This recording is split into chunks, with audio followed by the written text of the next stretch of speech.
ബംഗാൾ രാഷ്ട്രീയത്തിൽ വലിയ ചലനമുണ്ടായി. 2026 ഏകദേശം 3 പ്രാവശ്യം ടൈം കഴിഞ്ഞ് 4ാം ടൈമിലോട്ട് പോകുന്ന മമതാ ബാനർജിക്ക് ലാൻഡ് സ്ലൈഡ് തോൽവിയാണ് കിട്ടിയത്. BJP തൂത്തുവാരി, അതായത് ഏറ്റവും ആവശ്യമുള്ള ഇലക്ഷൻ മമതയ്ക്ക് കിട്ടേണ്ട ഏറ്റവും നല്ല തോൽവി, അതിന് നേതൃത്വം കൊടുത്ത സുവേന്ദു അധികാരിയാണ്. അതായത് BJPയുടെ ഒപ്പോസിഷൻ ലീഡർ അതിനെ മാസീവായിട്ട് സപ്പോർട്ടിലോട്ട് കൊണ്ടുവന്നു. അങ്ങനെ സുവേന്ദു അധികാരിയുടെ നേതൃത്വത്തിൽ BJP അവിടെ അധികാരത്തിൽ വന്നു. ഞാൻ നേരത്തെ സുവേന്ദു അധികാരിയെ പറ്റി ഒരു വീഡിയോ ചെയ്തിരുന്നു, ബംഗാൾ ഇലക്ഷനെ പറ്റി വീഡിയോ ചെയ്തിരുന്നു. ഞാൻ പറഞ്ഞു, സുവേന്ദു അധികാരിക്ക് ജീവിതത്തിൽ മറക്കാൻ പറ്റാത്തൊരു ക്യാരക്ടറാണ് ഞാൻ, എല്ലാം കൊണ്ടും. അയാളുടെ പൊളിറ്റിക്കൽ ലൈഫ് മാറ്റിയത് ഞാനാണ്. നിങ്ങൾക്ക് വിശ്വാസം ഉണ്ടായിരിക്കത്തില്ല. ഇതേപോലൊരു 2016 നാരദ ടേപ്സ് ഞാൻ റിലീസ് ചെയ്യുന്ന ഡൽഹി പ്രസ് ക്ലബിൽ. അന്ന് അതിനകത്ത് ഈ സുവേന്ദു അധികാരി എന്ന് പറയുന്ന TMCയുടെ മെമ്പർ ഓഫ് പാർലമെൻ്റ് ആയിരുന്നു. അന്ന് അദ്ദേഹം MLA അല്ല, അതായത് ഈ വെണ്ണാപ്പുറ റീജിയനുമായി ബന്ധപ്പെട്ട കോൺസ്റ്റിറ്റ്യുവൻസിയിൽ. അപ്പം ഈ ക്ലിപ്പ് നിങ്ങൾ കാണുക. Sukanto Adhikari is known as the young Turk of the TMC. The new generation leader was more than willing to oblige Impets Consultancy for a few bundle of currency notes.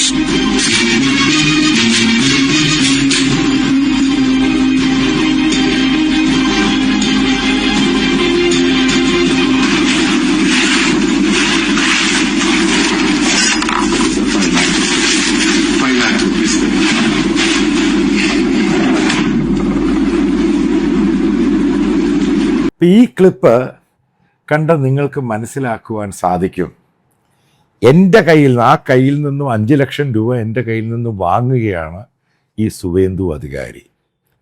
അന്ന് അദ്ദേഹം TMCയുടെ വലിയ നേതാവാണ്, ചെറുപ്പക്കാരുടെ. കാരണം അന്ന് യൂത്തിൻ്റെ leader എന്ന് പറയുന്ന, ഇന്ന് അഭിഷേക് പോലെ അന്നത്തെ യൂത്തിൻ്റെ TMCയുടെ ലീഡർ എന്ന് പറയുന്നത് സുവേന്ദു അധികാരിയാണ്. സുവേന്ദു അധികാരി അവിടെ MP ആയിട്ടിരിക്കുമ്പോൾ തൊട്ടടുത്ത കോൺസ്റ്റിറ്റ്യുവൻസിൽ സുവേന്ദു അധികാരിയുടെ പിതാവ് ശിശിർ അധികാരി, അദ്ദേഹവും മെമ്പർ ഓഫ് പാർലമെൻ്റാണ്. അതേ സീറ്റിൽ ഇപ്പോഴവിടെ മെമ്പർ ഓഫ് പാർലമെൻ്റായിട്ട് ഇരിക്കുന്നത് ദിബേന്ദു അധികാരിയാണ്, ഇതേപോലെ സുവേന്ദുവിൻ്റെ മറ്റൊരു ബ്രദർ.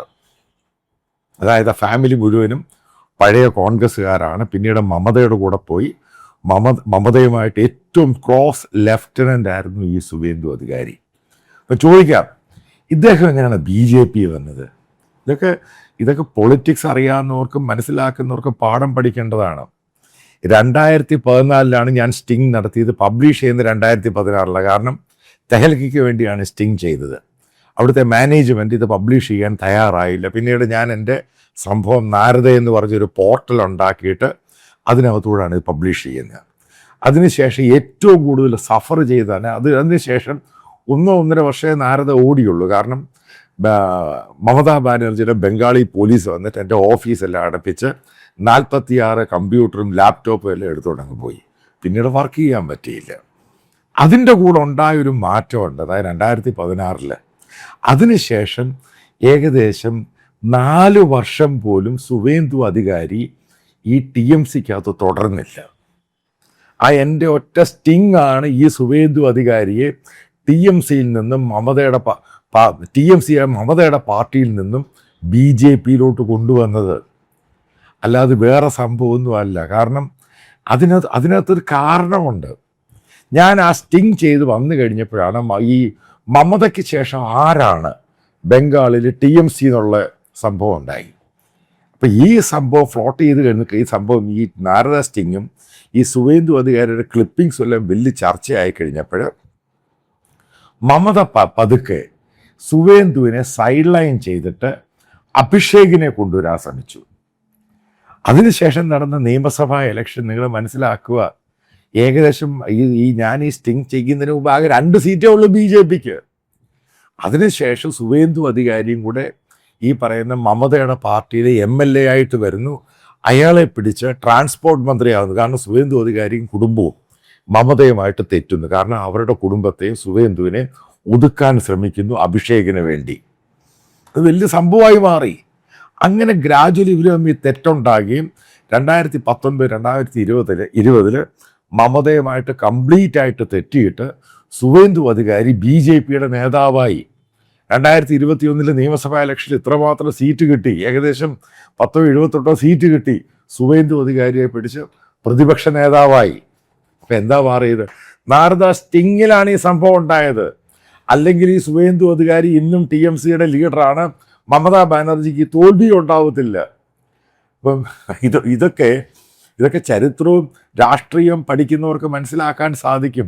എന്താണ് ഞാൻ ഈ പറയുന്ന BJPക്ക് അതായത് കോൺട്രിബ്യൂട്ട് ചെയ്തത് ബംഗാളിൽ. അതിനുശേഷമാണ് നിങ്ങൾ മനസ്സിലാക്കുക TMC പാർട്ടിയിലുള്ള നേതാക്കൾ, മുകുൾ റോയ്, ഇവര് ഒരു മുഴുവൻ ആൾക്കാരും ഈ പറയുന്ന TMCന്ന് റിസൈൻ ചെയ്തു പേടിച്ചിട്ട്. കാരണം കേസ് വളരെ സ്ട്രോങ് ആണ്, പ്രൈമ ഫേസി കേസാണ്. ടേപ്സ് എല്ലാം ഹൈക്കോർട്ടിൻ്റെ മോണിറ്ററിലാണ് ഈ കേസിൻ്റെ ഇൻവെസ്റ്റിഗേഷൻ നടത്തുന്ന CBI ED ഒക്കെ. പ്രശ്നം അങ്ങ് സീരിയസ് ആയി. ഇവർക്ക് രക്ഷപ്പെടുന്ന നേതാക്കന്മാർക്ക്, മമതാ ബാനർജിക്കാണെങ്കിൽ കേന്ദ്രത്തിൽ യാതൊരു പിടിയുമില്ല. അവർ വാലേ ഈ പറയുന്ന എൻ്റെ ടേപ്പിലുള്ള ഉരുവപ്പെട്ട നേതാക്കന്മാർ TMCയുടെ എല്ലാവരും കൂടി ഇങ്ങോട്ടെങ്കിൽ ചാടി BJPയിൽ. അതിനകത്തുണ്ടായൊരു സംഭവമുണ്ട്. മുകുൾ റോയ് BJPയിൽ വന്ന ശേഷം അദ്ദേഹത്തിൻ്റെ ഏറ്റവും അടുത്ത സുഹൃത്തായ ഒരു പത്രക്കാരനെ, അതായത് ബംഗാളി ABP ജോലി ചെയ്യുന്നൊരു പത്രക്കാരനെ ഡൽഹിയിൽ വരുന്നു. അയാൾ എന്നെ കാണാൻ വീട്ടിൽ വരുന്നു. എന്നോട് ചോദിച്ചു, ഈ പറയുന്ന സുവേന്ദുവായിട്ട് നിനക്ക് മറ്റുള്ള പ്രശ്നമുണ്ടോ, വേറെ എന്തെങ്കിലും ടേപ്പ് ഇരിപ്പുണ്ടോ റിലീസ് ചെയ്യാൻ? കാരണം പേടിയാ സംഭവം, വേറെ എന്തെങ്കിലും ഉണ്ടോ? ഞാൻ പറയാം എൻ്റെ ഒന്നുമില്ല. അപ്പോൾ അവൻ്റെ ഫോണിൽ നിന്ന് സുവേന്ദു ഞാനുമായിട്ട് സംസാരിച്ചു. അപ്പം ഞാൻ പറഞ്ഞു, എനിക്ക് നിങ്ങളുടെ പേഴ്സണൽ ഒരു പ്രശ്നവുമില്ല. ഞാൻ കൊണ്ടുവന്നത് എൻ്റെ രീതിയിലുള്ള എൻ്റെ ഇൻവെസ്റ്റിഗേറ്റീവ് ജേർണലിസത്തിൻ്റെ പാർട്ടാണ്. ശാരദ എന്താണ് സ്കാം നടന്നത്, ആരൊക്കെ നേതാക്കളാണ് ഇൻവോൾവ് ആയത്, അത് പുറത്ത് കൊണ്ടുവന്ന്, അല്ലാതെ എനിക്ക് നിങ്ങളോട് യാതൊരു സംഭവമില്ല. നിങ്ങൾ BJPയിൽ പോയത് നന്നായി. അപ്പോൾ സുവേന്ദുവിനോട് പറഞ്ഞ കാര്യമാണ് ഈ പത്രക്കാരൻ്റെ ഫോണിലാണ് പറഞ്ഞത്. അതായത് ബംഗാളി വരുവാണെങ്കിൽ നിൻ്റെ കാര്യങ്ങൾ നിനക്ക് സെക്യൂരിറ്റിയാണ്, പ്രശ്നങ്ങളൊക്കെ ഞാൻ തരാം. ഇനി സുവേന്ദു ഈ പറയുന്ന TMCയിലുണ്ടായിരുന്ന സമയത്ത് നിങ്ങളിതൊക്കെ ചകഞ്ഞ് നോക്കണം. ഈ പറയുന്ന ബിണ്ണാപ്പൂർ ആ റീജിയന്, കൽക്കട്ടയുടെ ആ ഭാഗത്തൊന്നും ഒരു BJPയുടെ കൊടി ഉയർത്താൻ ഇയാൾ സമ്മതിച്ചിട്ടില്ല. കാരണം അവരുടെ ഫാമിലിക്കകത്താണ് രാഷ്ട്രീയം മുഴുവനും TMC. CPMൻ്റെ കാര്യം കളയട്ടെ, CPM ഒന്നും അല്ലാതായി. ഇപ്പോൾ CPMൻ്റെ കോട്ടയാണ് TMC കയറി പിടിച്ചിരിക്കുന്നത്. അപ്പോൾ ആ സാഹചര്യം ഞാനെന്ന് ഇയാളെ കാണാൻ പോകുമ്പോൾ ഞാൻ തന്നെ ചോദിച്ചു, ഇവിടെ അന്ന് BJPക്ക് ആകെ 2 സീറ്റേ ഉള്ളൂ. 2 സീറ്റിൽ നിന്ന് വീണ്ടും കുറച്ച് മാറി അത് അവസാനം 76 സീറ്റിലോട്ട് കൊണ്ടുവന്നത്. നിങ്ങൾ ആദ്യം മനസ്സിലാക്കേണ്ടത് RSSന് യാതൊരു ബേസുമില്ലാത്ത സ്റ്റേറ്റാണ് ബംഗാൾ. ഈ പറയുന്ന ജയ് ശ്രീറാമൊന്നും ഓടുത്തുമൊന്നുമില്ല. അവിടെ വലിയൊരു സംഭവമുണ്ട്. 30% വരുന്ന മുസ്ലിം മൈനോറിറ്റി, അവരുടെ ഹാർഡ് കോർ ആയിട്ടുള്ള സംഭവമാണ്. പോളറൈസേഷൻ നടക്കുന്നില്ല. അവിടെയുള്ള അപ്പർ കാസ്റ്റ് എന്ന് പറഞ്ഞാൽ മമതയ്ക്ക് പിന്തുണയാണ്. അതായത് അപ്പർ കാസ്റ്റ് ഹിന്ദു. അതിനെ ഇളക്കിയതെന്ന് പറയുന്ന നാരദ സ്റ്റിംഗ് ഓപ്പറേഷനാണ്. കാരണം ശാരദാ സ്കാമിനകത്ത് യാതൊരു തെളിവില്ലാതെ വന്നു കഴിഞ്ഞപ്പോൾ തെളിവുണ്ടാക്കാൻ വേണ്ടിയാണ് ഞാനിത് പോകുന്നത്. അതാണ് ബംഗാൾ രാഷ്ട്രീയത്തിൽ 10 വർഷം സമയമെടുത്തു ഇത് വന്ന ശേഷം. അതായത് 2016 തുടങ്ങി 2026 കഴിഞ്ഞപ്പോൾ സംഭവം പൊളിഞ്ഞു, മമത പൊളിഞ്ഞു പോയി. അപ്പം ആരോടാണ് ഇവർ കടപ്പെട്ടിരിക്കുന്നത്? കേരളത്തിലെ ഉണ്ണാക്കന്മാരായ BJPക്കാർക്ക് ഇത് എന്നെ പറ്റി അറിയാം. അതുകൊണ്ടാണ് BJPയുടെ പല ലീഡർഷിപ്പിന്, നാഷണൽ ലീഡർഷിപ്പിന് എന്നോട് താല്പര്യമുള്ളത്. ഞാൻ കൊണ്ടുവന്ന നാരദ സ്റ്റിംഗ് ഓപ്പറേഷൻ എവിടിട്ടാണ് ആദ്യം കാണിക്കുന്നത്? അവർ BJPയുടെ ബംഗാളിൻ്റെ ഹെഡ്ക്വാർട്ടേഴ്സിലിരുന്ന്, അത് BJPയുടെ നാഷണൽ സ്പോക്സ് പേഴ്സൺ അയാൾ അവിടെ ഉള്ള സമയത്താണ് ഞാൻ റിലീസ് ചെയ്യുന്നത്. അവരുടെ ഹെഡ്ക്വാർട്ടേഴ്സിലിട്ടിരുന്നത് പബ്ലിക്കായിട്ട് ഇത് കാണിച്ചു കൊടുക്കുന്നത്, അതായത് മീഡിയയോട് കാണിക്കുന്നത്. എന്നിട്ട് BJP ആണിത് അറ്റാക്ക് ഏറ്റെടുക്കുക. കാരണം കോൺഗ്രസിനെ അറ്റാക്ക് ചെയ്യാൻ വയ്യ, കാരണം അവർക്ക് ആളില്ല. ഇത് പ്രചരണമുണ്ട്. ഈ നാരദ സ്റ്റിംഗ് ഓപ്പറേഷൻ ബംഗാളിൽ ഏറ്റവും കൂടുതൽ പ്രചരണം കൊടുത്ത ആരാണ്? BJPക്കാരാണ്. ഈ പറയുന്ന സുവേന്ദുവിനെതിരെയൊക്കെയുള്ള ക്ലിപ്പിങ്സ് മുഴുവനും സോഷ്യൽ മീഡിയയിൽ ആരാണ് ഫ്ലാഷ് ചെയ്യുന്നത്? BJPക്കാരാണ്. കാരണം CPM അവിടെ ഇല്ലാതായിപ്പോയി, കോൺഗ്രസിൻ്റെ കാര്യം ഗതികേടിലായി. BJP ഗ്രാജുവൽ പ്രോസസ്സിൽ വളർന്നുകൊണ്ടിരുന്നു. അത് കഴിഞ്ഞിട്ട് ഇതിനകത്ത് പല ആൾക്കാരും TMC നിന്ന് BJP ജോയിൻ ചെയ്ത് കഴിഞ്ഞപ്പം ഇവരുമായിട്ട് ഇവരൊക്കെ ഞാനുമായിട്ടൊരു ബന്ധം ഉണ്ടാക്കാൻ ശ്രമിച്ചു. ഉണ്ടായ സത്യം തന്നെയാണ്. അതേപോലെ തന്നെ ചിലപ്പോൾ ഞാൻ എയർപോർട്ടിൽ പോകുമ്പോൾ എനിക്ക് സഹായത്തിന് വരുന്ന രാജു സർക്കാർ എന്ന് പറഞ്ഞ ഡംദം എയർപോർട്ടിനടുത്തുള്ള പഴയ CPMൻ്റെ ഏരിയ സെക്രട്ടറിയാണ്. ഏരിയ സെക്രട്ടറി വീണ്ടും അയാൾ BJP വന്ന് ജോയിൻ ചെയ്തു. അവനാണ് ഒരു ലൈസൻസ് ഉള്ള തോക്കുമായിട്ട് എനിക്ക് പ്രൊട്ടക്ഷൻ വരുന്നത്. BJPക്കാരാണ് നിന്നത് ഈ സംഭവം. കാരണം അവർക്കറിയാം ഞാനാണിത് കോൺട്രിബ്യൂട്ട് ചെയ്ത് കൊടുത്തത്. എന്നിട്ട് ധൈര്യമായിട്ട് ഈ കേസുമായിട്ട് മുന്നോട്ട് പോയി. ഞാൻ അതിൻ്റെ അത് കോംപ്രമൈസ് ചെയ്യാൻ തയ്യാറായില്ല. കാരണം വലിയ ഓഫറാണ് തന്നത്, വലിയ ത്രട്ടുമായിരുന്നു. അപ്പം അതിലാണ് അവരെന്നെ വിശ്വസിക്കുക. അതുമായിട്ട് ബന്ധപ്പെട്ട എത്രയോ ക്ലിപ്പിങ്സ് നിങ്ങൾക്കറിയാം. BJP നേതാക്കളും മുകുൾ റോയും ഒക്കെ സംസാരിക്കുന്ന ക്ലിപ്പിംഗ് ഉണ്ട്. എന്നെ അനുകൂലിച്ച് പറയും, നമ്മളവനെ പ്രൊട്ടക്റ്റ് ചെയ്യും. ഇതൊക്കെ സോഷ്യൽ മീഡിയയിൽ വലിയ ഫ്ലാഷായി പോയ ക്ലിപ്പിങ്സ് ആണ്, ഓഡിയോ ക്ലിപ്പിങ്സ് ഒക്കെ. ഇതൊക്കെ ചരിത്രമാണ്.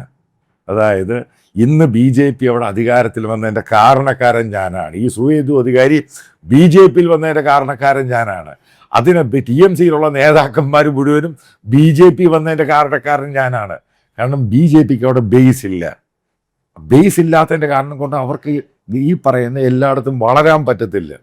ഈ പറയുന്ന TMCക്ക് ബേസ് ഉണ്ട്. ഇവർ നേതാക്കന്മാർ വന്നു, ഇവർ ബേസ് എല്ലാം കൂടി ഇവരുടെ കൂടെ വന്നു.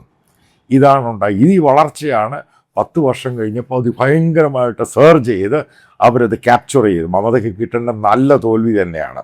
അവരെ ഒതുക്കിയെടുത്ത് നശിപ്പിച്ച് അവർക്കെതിരെ ഇൻവെസ്റ്റിഗേഷൻ നടത്തി അവരെ ഇപ്പോൾ ജയിലിലിടണം. കാരണം അത്ര ക്രൂരതയാണ് അവിടെ കാണിച്ചത്. CPMനോട് മാത്രം ആദ്യം CPMനോട് കാണിച്ചു. ഈ BJP ഇവിടെ കാണിക്കുന്ന ചില പ്രശ്നങ്ങൾ ഉലബേറിയ മറ്റ് പല ഭാഗത്തുമൊക്കെ പാർട്ടി ഓഫീസുകളൊക്കെ പിടിച്ചെടുക്കുന്നത് ഈ സത്യം തന്നെയാണ്. അവരെ അടിച്ച് നാശമാക്കി കളഞ്ഞു. അത്ര ഗുണ്ടകളും മാഫിയ സെറ്റപ്പുമാണ്.